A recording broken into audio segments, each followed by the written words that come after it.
दुनिया भर की 20 बड़ी अर्थव्यवस्था वाले देशों के विदेश मंत्री नई दिल्ली में जुटे थे।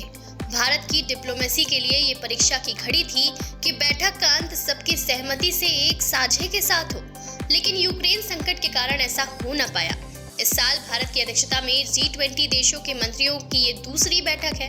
बता दें, दोनों बैठकों में भारत रूस और चीन को साझे बयान पर सहमत नहीं करा पाया।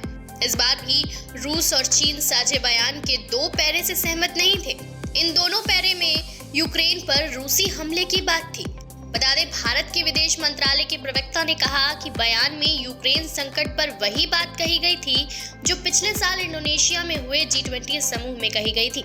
वहीं भारतीय विदेश मंत्री एस जयशंकर ने बैठक से अलग अमेरिका, चीन और रूस के विदेश मंत्रियों से मुलाकात की थी, लेकिन युद्ध के कारण बैठक पूरी तरह से विभाजित दिखी।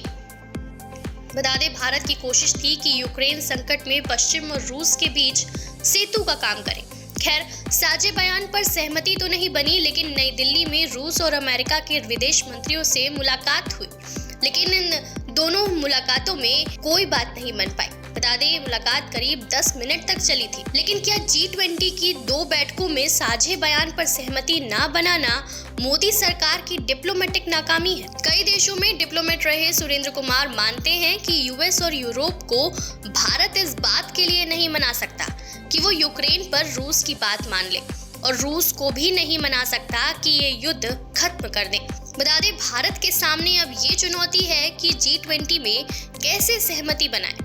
G20 में भारत की कामयाबी में रूस और चीन पर बहुत हद तक निर्भर करेगी।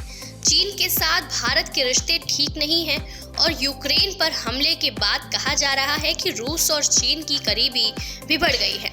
अब ऐसे में देखना ये होगा कि भारत इससे कैसे निपटेगा।